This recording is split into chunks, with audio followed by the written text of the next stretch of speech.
नमस्कार दोस्तों, मैं आपका गाइड ओजांग। आज मैं आपसे बात करने जा रहा हूं आईएएस व्यक्ति नहीं व्यक्तित्व का इम्तिहान है।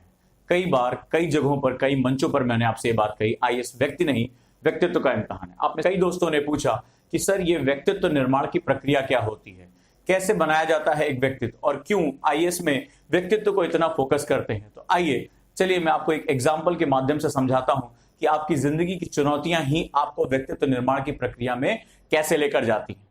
दोस्तों, एक लोहे का टुकड़ा तो आपने देखा होगा, लोहे का टुकड़ा जिसकी बाजार कीमत कोई बहुत ज्यादा नहीं होती है, लेकिन उस लोहे के टुकड़े को, उस इस्पात के टुकड़े को जब एक तलवार में बदला जाता है तो उन तलवारों से इतिहास लिखा जाता है, उन तलवारों से युद्ध जीते जाते हैं। तो आइए आज हम समझते हैं कि लोहे के टुकड़े को तलवार में बदलने की प्रक्रिया क्या होती है। अगर आप में से सभी लोग सामान्य रूप से जानते हैं कि लोहे के टुकड़े को सबसे पहले आग में तपाया जाता है, एक धधकती हुई आग, और उसमें तपाने के बाद उसको हथौड़े से पीटा जाता है, उस पर चोट की जाती है, लगातार चोट की जाती है, फिर उसको तपाया जाता है और फिर उस पर चोट की जाती है जब तक कि लोहे का टुकड़ा एक आकार धारण न करना शुरू कर दे। इसके पश्चात भी अभी भी यह प्रक्रिया बंद नहीं हुई है। इसके पश्चात इसको पत्थर पर घिसा जाता है, इसमें धार दी जाती है, इसको टू द पॉइंट किया जाता है और तब जाकर एक शमशीर, एक तलवार का जन्म होता है, एक निर्माण होता है। और जब ये किसी शूरवीर के हाथ में पड़ती है तो इतिहास लिखे जाते हैं, युद्ध जीते जाते हैं और अमरता का जो है वो एक आधार रखा जाता है। दोस्तों चलिए, आपकी जिंदगी में जो चीजें हो रही हैं, जो आप रोज ये शिकायत करते हो कि लोग मेरे खिलाफ हैं, मेरे पास फेलियर बहुत ज्यादा है, मैं कर पाऊंगा कि नहीं कर पाऊंगा, चलिए आज इसी प्रक्रिया से आपके व्यक्तित्व निर्माण को मैं जोड़ता हूं और शायद आप समझ पाएंगे कि एक्चुअली में ईश्वर के विद्यालय में जो है, यानी गॉड के स्कूल में उनको सिखाया कैसे जाता है। जब हथौड़े की चोट हुई, जब आग में तपाया गया लोहे को, तो जब लोहे को तपाया गया तो जब जिंदगी में लोग आपके प्रतिरोध खड़े हो जाते हैं, आपके विरोध में खड़े हो जाते हैं, आपको रजिस्ट करते हैं कि नहीं तुमसे नहीं हो पाएगा, बहुत मुश्किल है तुम्हारे लिए, तुम्हारे पास कोई काबिलियत नहीं है, तुम आईएएस बनने का सपना भी कैसे देख सकते हो, तो समझ लेना कि ये जो तपिश बढ़ रही है, ये जो गर्मी बढ़ रही है, ये कुछ और नहीं है, उस लोहे को तपाने की प्रक्रिया है। कई लोग ऐसे होंगे जो इस तपिश से डर के मारे भाग जाएंगे। अरे यार, सब लोग तो कह रहे हैं कि मैं जो है ये एग्जाम क्वालिफाई नहीं कर सकता, सब लोग तो ऐसा कह रहे हैं, सब लोग तो वैसा कह रहे हैं। तो यकीन मानिए, अगर आप इस पूरी प्रक्रिया को पूरा नहीं कर देंगे तब तक आप कभी भी जो है वो इतिहास में अपना नाम दर्ज नहीं करा पाएंगे। करना क्या होगा, आपको इस तपिश को झेलना होगा, इस तपिश को जो है एक्सेप्ट करना होगा। इसके बाद भी अभी प्रक्रिया रुकी नहीं है। जब आपको ठोकरे लगे, आप अपने लक्ष्यों में जो फेल होना शुरू कर दें, कोई घबराने वाली बात नहीं है। आप ईश्वर को धन्यवाद दीजिए कि ये जो आपकी चोट हो रही है, जो हथौड़े की अगर चोट उस लोहे पे नहीं होगी तो कभी भी ये लोहे का टुकड़ा जो है वो तलवार का आकार धारण नहीं कर पाएगा। ईश्वर आपको एक आकार दे रहा है, आपके व्यक्तित्व को एक आकार दे रहा है। आप एक जो है वो लोहे के टुकड़े के समान थे जिसमें वक्त के साथ जंग लग जाती, लेकिन इस आग में तपने की वजह से, इन मुश्किलों के टकराने की वजह से आप धीरे धीरे जो है एक आकार लेते चले जा रहे हैं। इसमें से बहुत बड़ी संख्या ऐसे स्टूडेंट्स की भी होगी, ऐसे लोगों की भी होगी जो अपने आप को इस प्रक्रिया से बाहर निकालेंगे। अब इतनी चोट हम नहीं झेल सकते, एक फेलियर के बाद वो रुक जाएंगे, नहीं भाई हमारे बस का नहीं है। या जब उनके मन मुताबिक काम नहीं हो रहा होता है या उनको कोई मकसद नहीं मिल रहा होता है तो वो यहीं पर जो है वो चोट खाकर रुक जाएंगे। लेकिन कुछ ऐसे भी होंगे जो इन ठोकरों को, इन चोटों को अपने आकार धारण करने की प्रक्रिया के रूप में लेंगे। वो अपने आप को समझाएंगे कि ये ईश्वर का जो है एक प्रक्रिया है, उसकी एक प्रोसेस है जो मुझे लोहे के टुकड़े से एक बेशकीमती तलवार में कन्वर्ट कर रही है। इसके बाद तीसरा चरण दोस्तों, जहां हमने बात किया था, पत्थर पर उसको घिसा जाता है ताकि वो अपनी धार को, अपनी जो पॉइंट है उसको धारण कर सके।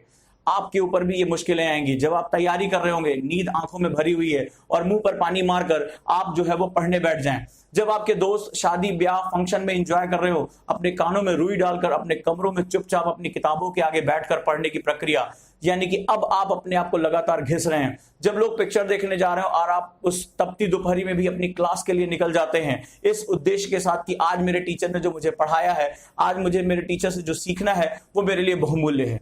तो आप अपने आप को, अपने व्यक्तित्व को इस पत्थर पर घिस कर जो है वो बेहतरीन एक व्यक्तित्व के रूप में लेकर जा रहे हैं।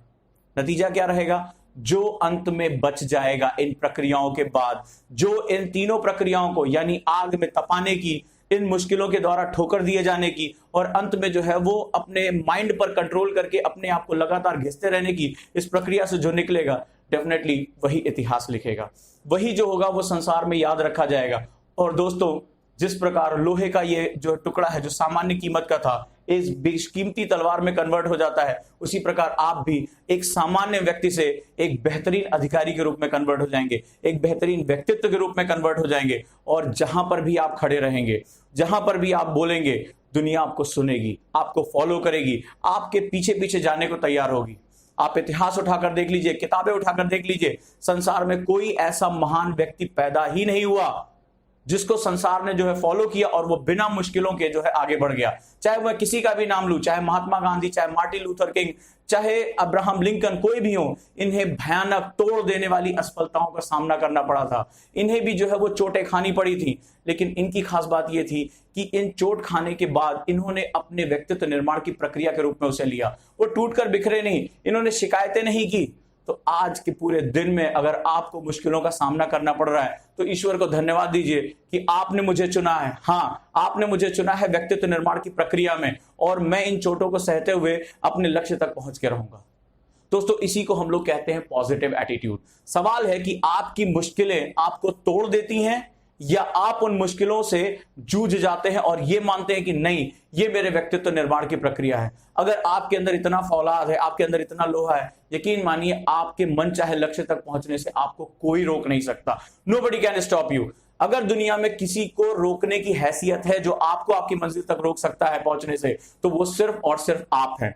तो आज से इन मुसीबतों को, इन चोटों को, इन तपिश को, दुनिया के प्रतिरोध को कि तुमसे नहीं हो पाएगा, इसको उठाकर किनारे कर दीजिए और हर समय अपनी पॉजिटिव एटीट्यूड के साथ आइए कि यस, ईश्वर ने मुझे चुना है इन चोटों के लिए, ईश्वर ने मुझे चुना है इस तपिश के लिए, और ये उसके सिखाने का तरीका है। और हमेशा इस उम्मीद के साथ रहिए कि जब आप इस प्रक्रिया से गुजरेंगे, जब आप इन चोटों से जो है बाहर निकल कर आएंगे, तो आप एक फौलादी व्यक्तित्व के रूप में होंगे और यकीन मानिए दुनिया आपको याद रखेगी आपके कामों के लिए। और मैं बस यही चाहता हूं, उन व्यक्तित्वों की मैं बात करता हूं जो इस संसार में बेहतरीन परिवर्तन के लिए आए, और आप में वो शक्ति है। मैं हमेशा इस बात में बिलीव करता हूं कि आप में वो पावर है कि आप बहुत कुछ अच्छा कर सकते हैं, बशर्ते आप अपने एटीट्यूड को चेंज करिए। इसी को हम लोग पॉजिटिव एटीट्यूड या दृष्टिकोण कहते हैं। तो घबराइएगा नहीं अगर लोग आपका विरोध करते हो, घबराइएगा नहीं अगर आप फेल हो जाते हो, घबराइएगा नहीं जब आपको अपने शरीर को और अपने मन को तोड़ देने वाली मेहनत करनी पड़े।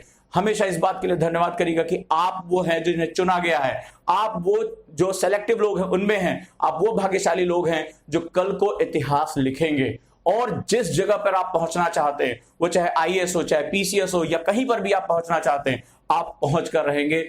मुझे हमेशा इस बात का यकीन रहा है, आप भी यकीन करना शुरू कर दीजिए दोस्तों।